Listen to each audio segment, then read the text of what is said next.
KVS और NVS में बहुप्रतीक्षित टीचिंग और नॉन टीचिंग स्टाफ के लिए रिक्रूटमेंट नोटिफिकेशन 2025 जारी कर दिया गया है। कितने पोस्ट हैं, आवेदन करने की प्रक्रिया क्या होगी, एलिजिबिलिटी क्या है, एज लिमिट क्या है, कैसे आवेदन करना है, सिलेक्शन प्रोसेस क्या होगा, सिलेबस क्या होगा, सबके रिगार्डिंग डिटेल में बात करेंगे। अंत तक जुड़े रहिएगा। नमस्कार दोस्तों, मेरा नाम है नीरज, आप देख रहे हैं कैरियर बिट यूट्यूब चैनल। अगर आप इस चैनल पर पहली बार विजिट कर रहे हैं तो इसको सब्सक्राइब करते हुए बेल आइकन को प्रेस करना ना भूलें।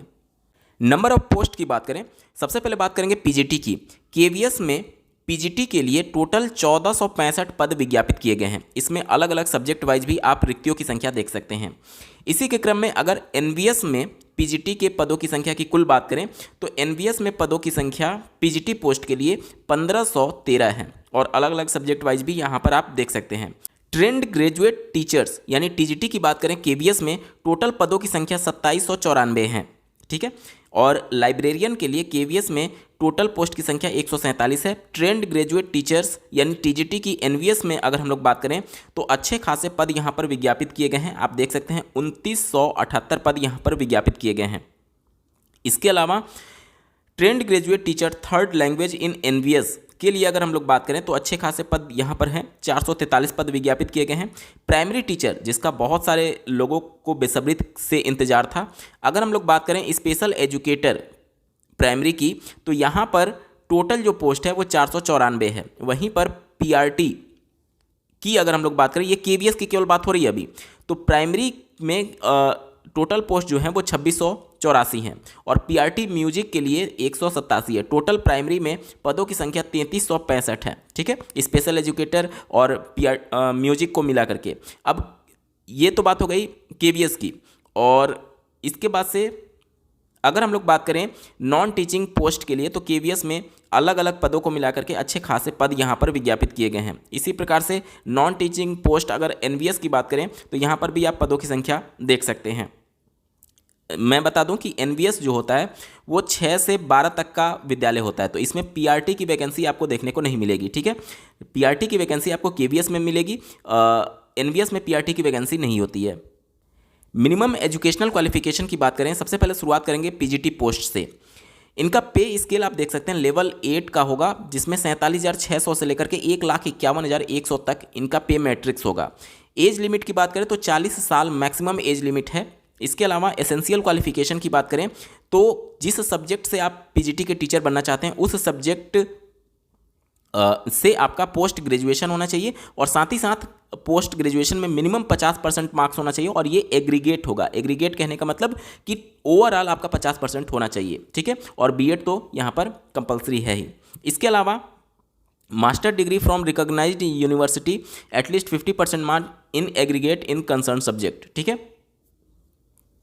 तो यहाँ पर आप देख सकते हैं दूसरा मांगा गया है एंड करके लिखा गया है, बीएड भी मांगा गया है और बीएड में भी आपका मिनिमम 50% मार्क्स होना चाहिए, या फिर अगर 3 साल का इंटीग्रेटेड बीएड एमएड कोर्स कर रखा है आपने तो भी आपका चलेगा। इसके अलावा 4 ईयर का इंटीग्रेटेड कोर्स अगर आपने कर रखा है जिसमें 50% मार्क्स है तो भी आप यहाँ पर एलिजिबल हो जाएंगे। और हिंदी और इंग्लिश में यहाँ पर प्रोफिशिएंसी यहाँ पर मांगा गया है, ठीक है। इसके बाद से अगर बात करें डिजायरेबल क्वालिफिकेशन की तो यहाँ पर देख लीजिए टीजीटी के तौर पर एक्सपीरियंस और working experience in a school for KVS and in residential school for NVS और कंप्यूटर एप्लीकेशन में यहाँ पर नॉलेज मांगा गया है। ये डिजायरेबल है, एसेंशियल नहीं है, डिजायरेबल है, ठीक है। अगर बात करें ट्रेंड ग्रेजुएट टीचर की तो ट्रेंड ग्रेजुएट टीचर केवीएस की अगर हम लोग बात करें तो देख सकते हैं आप 4 ईयर इंटीग्रेटेड कोर्स अगर आपका है तो मिनिमम 50% मार्क्स के साथ तो आप यहाँ पर एलिजिबल होंगे। दूसरा आप देख सकते हैं बैचलर और honours degree from a recognised institutions university with at least 50% marks in concern subject combination of subject as well in the aggregate. यानी कि कहा जा रहा है कि at least 50% mark in concern subject combination of subjects as well as in aggregate. यानी कि TGT post के लिए जिस सब्जेक्ट से आप अप्लाई करना चाहते हैं उस सब्जेक्ट में भी आपका मिनिमम 50% मार्क्स होना चाहिए और एग्रीगेट में भी 50% मार्क्स होना चाहिए। उम्मीद करता हूँ चीज़ों को आप समझ पा रहे होंगे। और एनवीएस में भी यहाँ पर इस तरीके से है, आप देख सकते हैं, ठीक है। इसके अलावा यहाँ पर आप देख सकते हैं स्टार करके लिखा गया है graduation in concern subject with at least 50% marks and 1 year BEd special education for, ये जो आरसीआई से अप्रूव्ड कोर्सेज हैं जो स्पेशल एजुकेटर के लिए, उनके लिए ये टीजीटी में अगर स्पेशल एजुकेटर के पोस्ट हैं तो उनके लिए यहाँ पर ये एलिजिबिलिटी रखी गई है। ठीक है, इसके अलावा बहुत सारे लोगों का ग्रेजुएशन में 50% मार्क्स नहीं होता है, तो अगर आपने पीजी किया हुआ है, ठीक है, पीजी किया हुआ है और पीजी या फिर ग्रेजुएशन में से किसी में भी 50% मार्क्स है, उसके बेस पर अगर आपने बीएड किया हुआ है तो भी आप यहाँ पर एलिजिबल हो पाएंगे। इसके अलावा आप देख सकते हैं post graduation in concern subject any specialization in concern subject with a minimum of 55% marks और equivalent grade provided that the candidate has studied the subject mentioned in the note below in the graduation level and 3 year integrated BEd MEd course. तो ये integrated BEd MEd course के लिए ये है कि इस तरीके से अगर आपके पास क्वालिफिकेशन है तो आप यहाँ पर एलिजिबल हो जाएंगे। ठीक है, चलिए इसके अलावा अलग अलग सब्जेक्ट वाइज भी यहाँ पर आप देख सकते हैं सब्जेक्ट कॉम्बिनेशन वगैरह कैसे बनेगा आप देख सकते हैं। ठीक है, और यहाँ पर अगर पे मैट्रिक्स की बात करें तो लेवल 7 का होगा और 44,900 से लेकर के 1,42,400 इनका पे मैट्रिक्स होगा। और टीजीटी पोस्ट के लिए मैक्सिमम एज लिमिट जो है वो 35 वर्ष निर्धारित की गई है। अब बात करते हैं प्राइमरी टीचर के लिए, तो इनका पे स्केल जो होगा वो लेवल 6 का होगा और इनका पे मैट्रिक्स होगा 35,400 से लेकर के 1,12,400 तक। इनका जो मैक्सिमम एज लिमिट है वो 30 साल से ज़्यादा नहीं होना चाहिए। एजुकेशनल क्वालिफिकेशन की बात कर लें तो देखिए सीनियर सेकेंडरी यानी कि 12th, higher secondary intermediate with at least 50% marks and 2 year diploma in elementary education by whatever name known, यानी कि 2 साल का डिप्लोमा कोर्स चाहे किसी भी नाम से जाना जाता हो, डीएलएड हो, जेबीटी हो, बीटीसी हो, ईटीटी हो, जिस भी नाम से जाना जाता हो, प्लस इंटरमीडिएट में आपका 50% मार्क्स है तो आप एलिजिबल हो जाएंगे। या सीनियर सेकेंडरी और हायर सीनियर सेकेंडरी यानी कि 10+2 यानी इंटरमीडिएट की बात की जा रही है जिसमें 50% मार्क्स आपका होना चाहिए और 4 साल का एलिमेंट्री एजुकेशन में बैचलर कोर्स अगर आपने कर रखा है जिसे बीएलएड के नाम से जाना जाता है तो भी आप यहाँ पर एलिजिबल हो जाएंगे।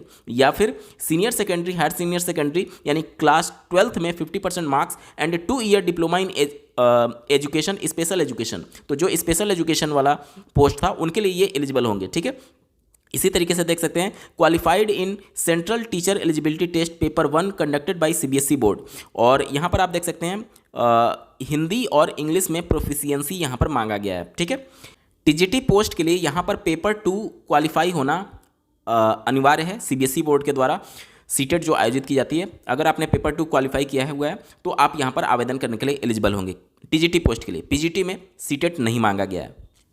यहाँ पर एज में रिलैक्सेशन भी आपको देखने को मिलेगा, जैसे कि एससी एसटी से अगर आप बिलोंग करते हैं तो 5 साल मैक्सिमम एज लिमिट में आपको रिलैक्सेशन मिलेगा।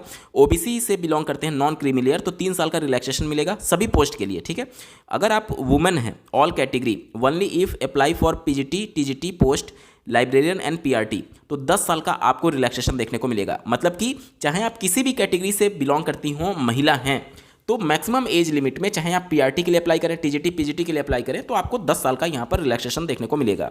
इसके अलावा अगर आप रेगुलर एनवीएस एम्प्लॉय हैं तो एनवीएस के लिए 5 साल का रिलैक्सेशन आपको, और रेगुलर केवीएस एम्प्लॉय हैं तो केवीएस के लिए आपको जनरल के लिए 5 साल का, ओबीसी के लिए 8 साल का और एससी एसटी के लिए 10 साल का यहाँ पर रिलैक्सेशन आपको देखने को मिलेगा। ठीक है, पर्सन विथ डिसेबिलिटी अगर आप हैं और साथ ही साथ एससी एसटी से बिलोंग करते हैं तो 15 साल का रिलैक्सेशन, ओबीसी एनसीएल से हैं तो 13 साल का और जनरल से हैं तो 10 साल का यहाँ पर रिलैक्सेशन देखने को मिलेगा। ठीक है, ये पर्सन विथ डिसेबिलिटी की बात हो रही है।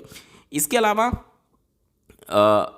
ये जो भी एज काउंट होगा वो किस डेट को काउंट होगा तो देख सकते हैं आप आवेदन की जो अंतिम तिथि है 4 दिसंबर 2025 उस कट ऑफ डेट को मान करके यहाँ पर काउंट किया जा रहा है। देख सकते हैं आप the cut off date for determining various eligibility criteria qualification experience age limit will be the closing date of submission of the online application by candidate in India that is 4 December 2025, यानी 4 दिसंबर तक आपकी सारी eligibility होनी चाहिए और age criteria जो दिया गया उसके हिसाब से आपका होना चाहिए। उम्मीद करता हूँ आपको समझ में आ रहा होगा। ठीक है, चलिए इसके बाद से अगर हम लोग बात करें रिजर्वेशन के संदर्भ में तो यहाँ पर आप देख सकते हैं candidates who are not covered under the scheme of reservation for SC ST OBC non creamy layer and whose family gross annual income is below 8 lakh shall be eligible for benefit of reservation of EWS. ये EWS की बात हो रही है जो कि SC ST और ओबीसी से बिलोंग नहीं करते हैं यानी अनरिजर्व हैं और जिनकी पारिवारिक सालाना इनकम 8 लाख से कम है तो वो ईडब्ल्यूएस का बेनिफिट लेने के लिए एलिजिबल हो जाएंगे। लेकिन ईडब्ल्यूएस का बेनिफिट आपको तभी मिलेगा जब आपका एग्रीकल्चर जो लैंड होता है वो 5 एकड़ से कम हो। इसके अलावा रेजिडेंशियल फ्लैट 1000 स्क्वायर फीट से कम होना चाहिए। इसके अलावा रेजिडेंशियल प्लॉट 100 स्क्वायर यार्ड या फिर इससे ऊपर नहीं होना चाहिए अगर आपका नगर निगम क्षेत्र में आता है तो। इसके अलावा रेजिडेंशियल प्लॉट 200 स्क्वायर यार्ड से ऊपर नहीं होना चाहिए। ये सारी कंडीशंस हैं, तभी आप ईडब्ल्यूएस के लिए यहाँ पर एलिजिबल होते हैं। ठीक है, चलिए यहाँ पर अगर हम लोग बात करें mode of selection scheme of examination की, तो यहाँ पर देख सकते हैं केवीएस के लिए और एनवीएस के लिए अलग अलग यहाँ पर बताया गया है। ठीक है, देखिए यहाँ पर हम लोग बात करते हैं टीयर वन एग्जाम की बात करते हैं, जो कि ओएमआर बेस्ड ऑब्जेक्टिव पेपर होगा। इसमें देख सकते हैं आप जनरल रीजनिंग से 20 क्वेश्चन पूछे जाएंगे, न्यूमेरिक एबिलिटी से 20 क्वेश्चन, बेसिक कंप्यूटर लिटरेसी से 20 क्वेश्चन, जनरल नॉलेज से 20 question, language competency test English 10 question और language competency test 1 other modern Indian language इससे 10, टोटल 100 क्वेश्चन पूछे जाएंगे। प्रत्येक प्रश्न जो होगा वो 3 अंक का होगा और 300 टोटल यहाँ पर प्रश्न पूछे जाएंगे। ठीक है, ये देख सकते हैं tier 1 will be pre examination in OMR mode the test for all the post except multitasking staff in NVS, यानी कि जितने भी पोस्ट हैं सबके लिए ये टीयर 1 एग्जाम होगा, सबके लिए। ठीक है, सबके लिए एग्जाम होगा, केवल जो मल्टीटास्किंग स्टाफ है उसको छोड़ करके। ठीक है, निगेटिव मार्किंग की अगर हम लोग बात करें तो देख सकते हैं टीयर 1 में each question carries 3 marks, there will be a negative marking for wrong answer in tier 1 1/3 marks, यानी कि अगर आपने 3 क्वेश्चन गलत कर दिया तो आपके 1 नंबर कट जाएंगे, यानी कि एक क्वेश्चन गलत होने पर 1/3 मार्क यहाँ पर काट लिए जाएंगे। ठीक है, 1/3 मार्क यहाँ पर काट लिए जाएंगे। तो एक क्वेश्चन कितने नंबर का है? 3 नंबर का है, तो 1/3 इसका अगर आप करते हैं तो 1 नंबर आपका कट जाएगा प्रत्येक एक गलत उत्तर पर। देखिए वहीं बताया गया है कि 1 नंबर आपका कट जाएगा। ठीक है, चलिए अब आप अगर हम लोग बात करें यहाँ पर टीयर 2 एग्जामिनेशन के लिए, तो यहाँ पर आप देख सकते हैं tier 2 for all the post will be subject knowledge examination combination of pre paper and pen paper and OMR based as per detail mention in below. The test will be 2.5 घंटे का ये पेपर होगा। और यहाँ पर आप देख सकते हैं desirable syllabus for KVS and NVS website recruitment heading, यहाँ पर ऑब्जेक्टिव 60 अंक के और डिस्क्रिप्टिव 10 अंक के प्रश्न पूछे जाएंगे। टोटल मार्क्स की बात करें तो 1-1 अंक का ये प्रश्न होगा, लेकिन डिस्क्रिप्टिव जो होगा वो 40 अंक का होगा। टोटल 70 प्रश्न आएंगे और इसको मिला करके टोटल 100 मार्क्स के ये पेपर होने वाले हैं। ठीक है, वहीं पर नेगेटिव मार्किंग की बात करें तो टीयर 2 में 1/4 नेगेटिव मार्किंग होगा। ठीक है, 1/4 यहाँ पर नेगेटिव मार्किंग होने वाला है। इंटरव्यू की बात करें तो candidate will be shortlisted from tier 2 in the ratio of 1/3। जितनी भी वैकेंसीज होगी उनके 3 गुने कैंडिडेट को यहाँ पर इंटरव्यू के लिए कॉल किया जाएगा। ठीक है, अब अगर हम लोग बात करें आवेदन करने के लिए कितना फीस लगेगा, तो यहाँ पर पीजीटी पोस्ट से शुरुआत करते हैं। पीजीटी पोस्ट के लिए आप देख सकते हैं यहाँ पर 1500 रुपये और 500 रुपये। 1500 किस चीज़ का है? ये एग्जामिनेशन फ़ीस है और 500 जो है वो प्रोसेसिंग फ़ीस यहाँ पर लिया जा रहा है। इसी तरीके से अगर हम लोग बात करें टीजीटी के लिए तो 1500 एग्जामिनेशन फ़ीस और 500 प्रोसेसिंग फ़ीस, मतलब टोटल मिलाकर के 2000 यहाँ पर फीस लगेगा। पीआरटी के लिए बात करें तो 1500 और 500 प्रोसेसिंग फ़ीस, इस तरीके से आपको देना है। ठीक है, इंपॉर्टेंट डेट्स की बात करें तो 14 नवंबर से आवेदन शुरू हो रहे हैं। रजिस्ट्रेशन क्लोज होने की अंतिम तिथि 4 दिसंबर है और फ़ी डिपॉजिट ओपन 14 नवंबर से हो जाएगा और 4 दिसंबर अंतिम तिथि होगी फ़ी डिपॉजिट करने के लिए। इस भर्ती से रिलेटेड कोई भी मन में अगर आपके प्रश्न है तो कमेंट के माध्यम से पूछ सकते हैं। इसके अलावा प्रीवियस ईयर जितने भी केवीएस पीआरटी के पेपर हुए हैं उन सबको डिटेल में देखने के लिए आप इस वीडियो का डिस्क्रिप्शन जरूर चेकआउट कर लीजिएगा। इस वीडियो को देखने के लिए आपका बहुत बहुत धन्यवाद। भगवान करे आपका दिन शुभ हो।